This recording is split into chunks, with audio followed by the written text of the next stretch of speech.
Ayan, welcome to the lecture for the COC2 demonstration or for conduct competency assessment.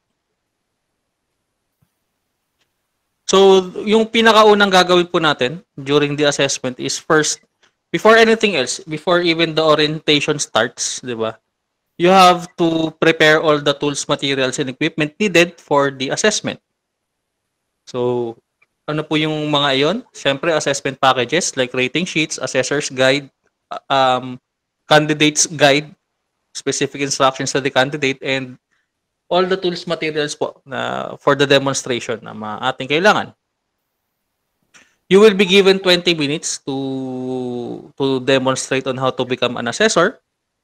And first, you have to establish that you have at least two candidates. The first being a competent person, yung at the end of the assessment, i-discuss natin, or you will you will give them the rating of competent, while yung isa naman po is not yet competent. The reason kung bakit dalawa po ang ating papakita pang sample na candidate assessment is para mapakita din natin sa ating mga expert panel assessors for TM1 on how will you handle the said assessment for both for both instances. So once na nag-start na po tayo ng demonstration for COC2, so ito na po. First thing that you're gonna do, syempre, is to state your name. So magpapakilala po tayo. My name is, state your name daw. And I am an accredited competency assessor for whatever national certificate or qualification that you are currently representing. So the assessor must wear his or her ID card as a proof of his and her accreditation. Magbibigay po ako ng sample template din for the assessor's ID. At gagawa po kayo. Bali kalahating A4 lang po yung size niya. So magpiprint din po kayo na props for the assessor's ID. Next thing that you're gonna do is to acknowledge the presence of two persons. The assessment center manager and the TESDA representative. Dalawa po ang kasama natin habang mag-assess. First, the assessment center manager, syempre, manages the assessment process. Your sole focus during assessment day is to assess the candidates. So, yung focus natin is to gather evidences on proving one's competence on a particular qualification. While the managing staff, di ba, yung tools, materials, and resources, yung accommodation, kunyari, ng room, availabilities, amenities and facilities na needed for the assessment, I i-cover po yan ng assessment center manager, of course. Na normally naman po, yung assessment center ay syempre capable po yan on doing or handling the assessment. The next person naman na pinakilala niyo is the TESDA representative. Ang purpose naman po ni TESDA representative is to properly conduct, makita niya dapat na nagagawa properly yung assessment process. And siya rin po yung may handle ng assessment packages. Siya po yung magbibigay sa inyo ng assessment packages na yun.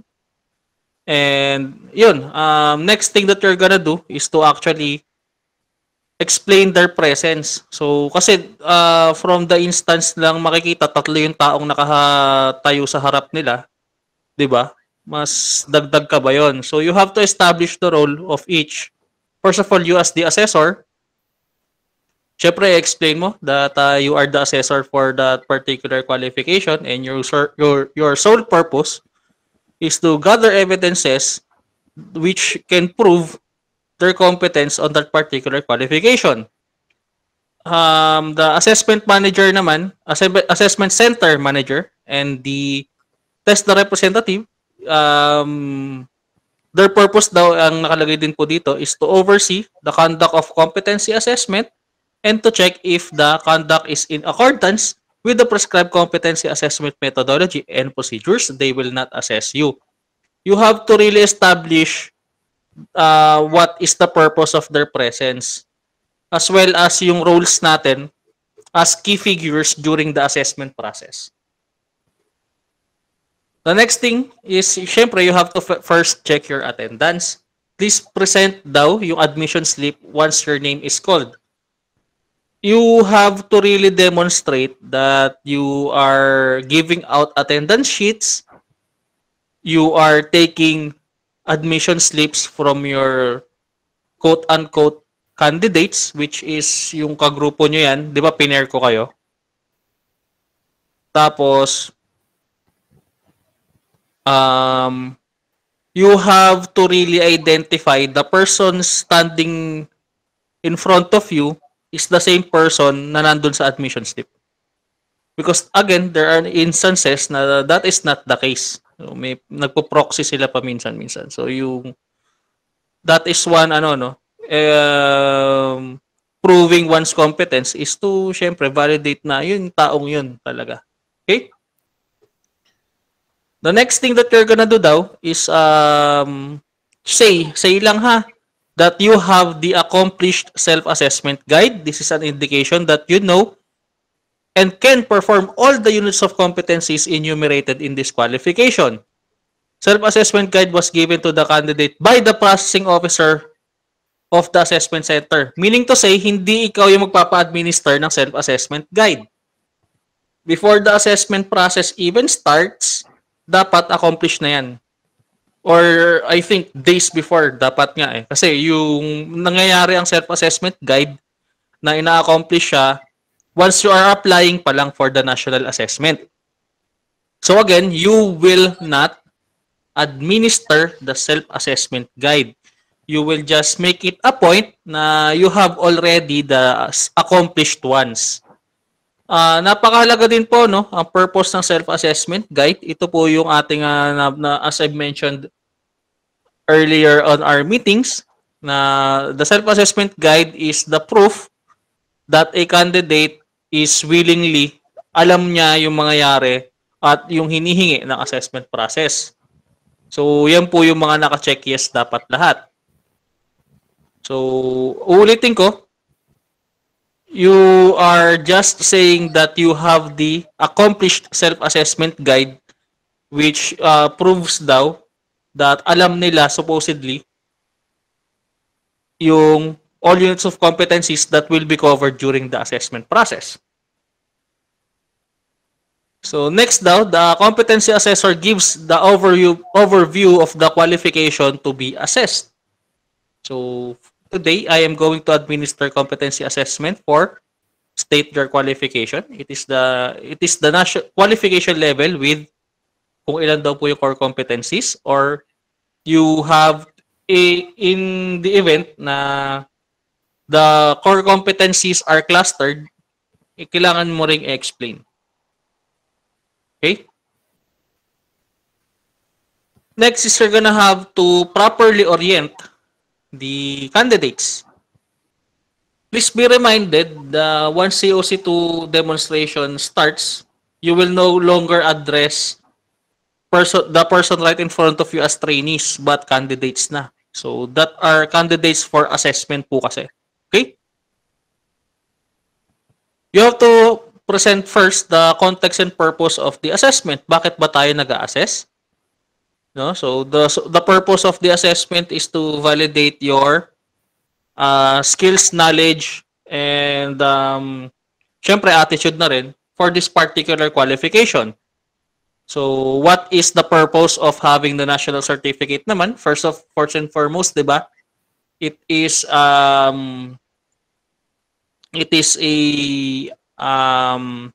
certification that may be that may help you in having been promoted on your job. That is possible. Pagka tayo ay mga teachers, syempre makakatulong din 'yun especially if we are from the TVET sector. Mas marami ka pwedeng ituro sa TVL sector pala rather. And if you are a skilled worker kasi applying for abroad, I think kailangan mong magkaroon ng national certificate in order for you na ma-justify din, 'di ba? Yung inyong qualification or skill level para mag-work abroad on that particular job. So, yun. You have to really explain what is the purpose of the assessment. Ano yung purpose ng pagkakaroon ng national certificate.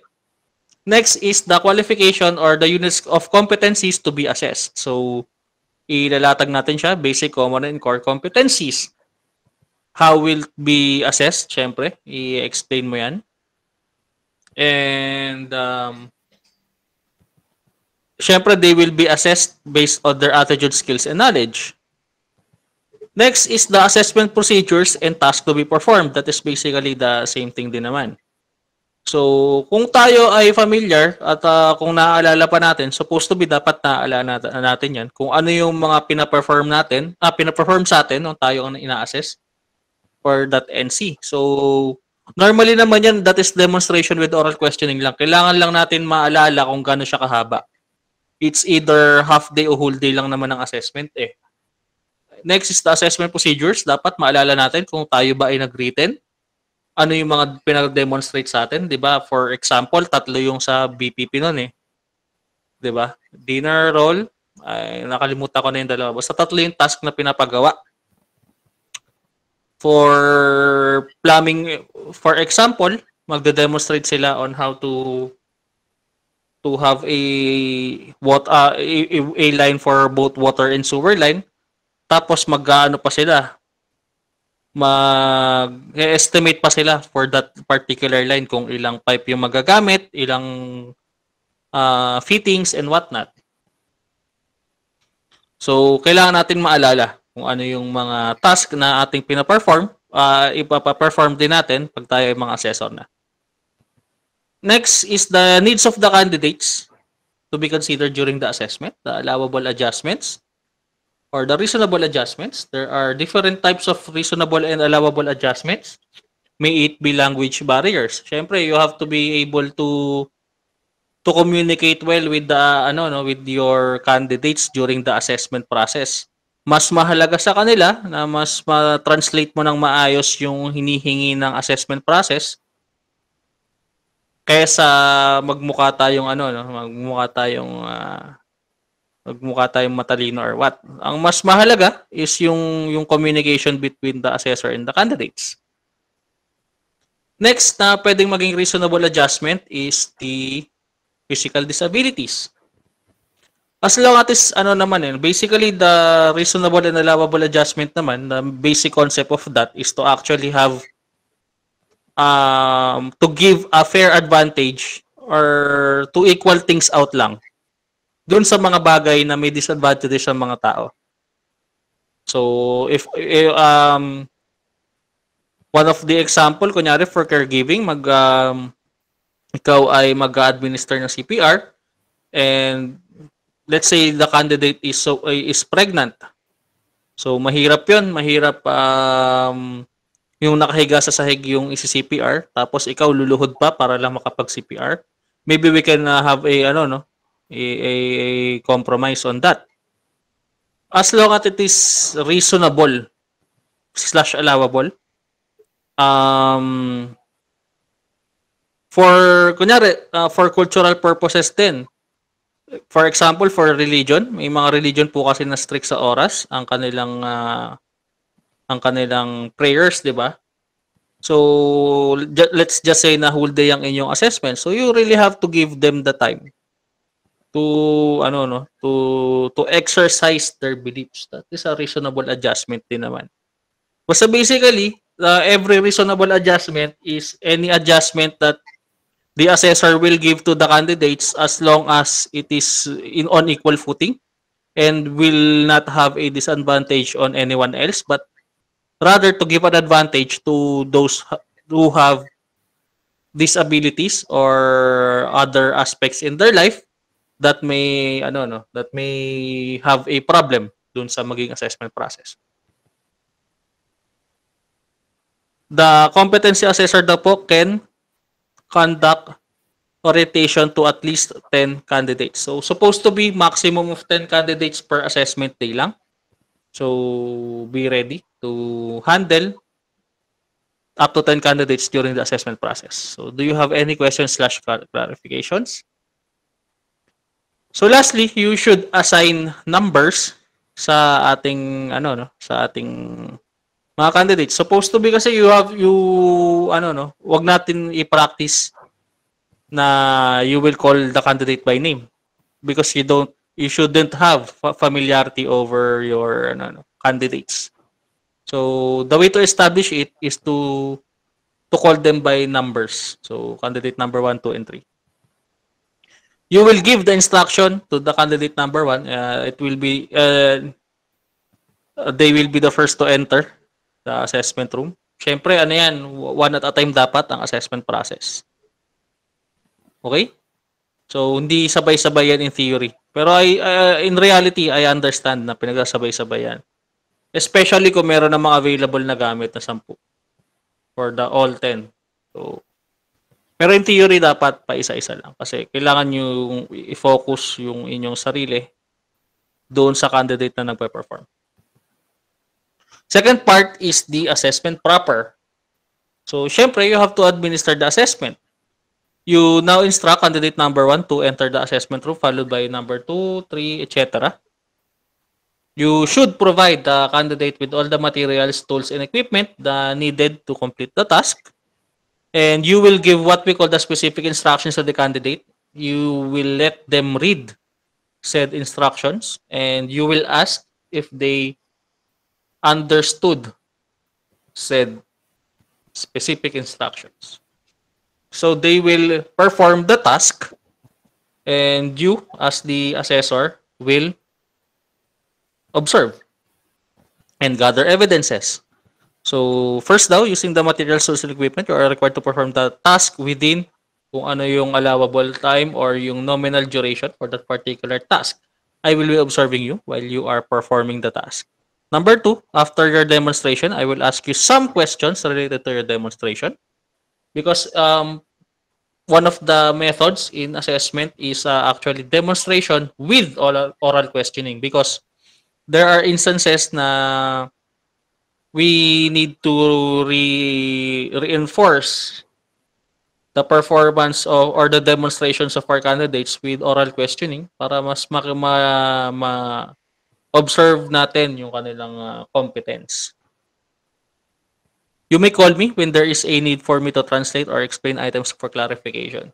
You really have to establish that the assessment process is well communicated.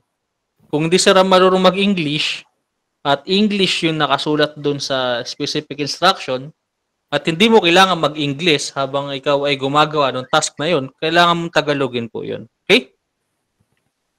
After the questioning portion, I will give you the feedback on your performance. Especially, feedback should be individual. Any questions slash clarifications? If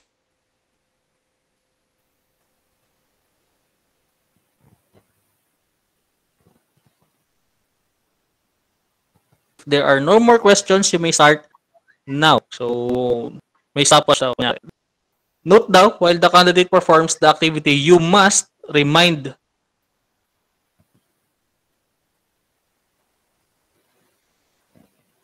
the candidate to observe safety precautions, syempre, occupational health and safety.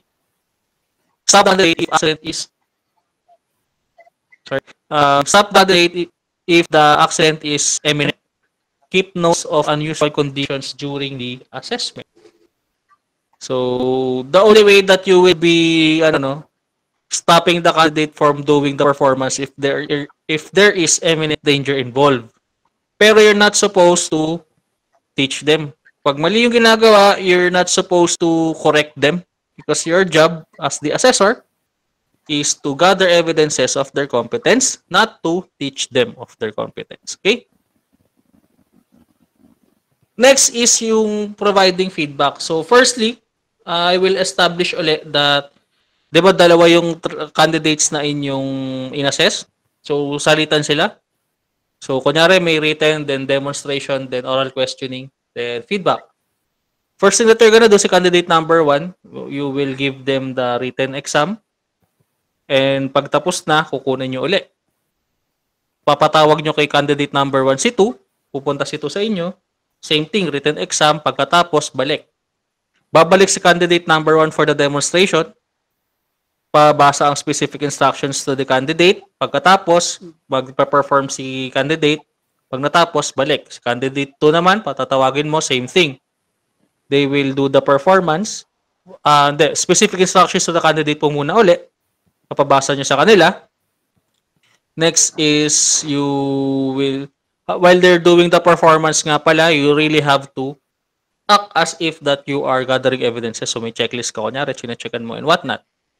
Pagka natapos ng performance, si candidate number 2,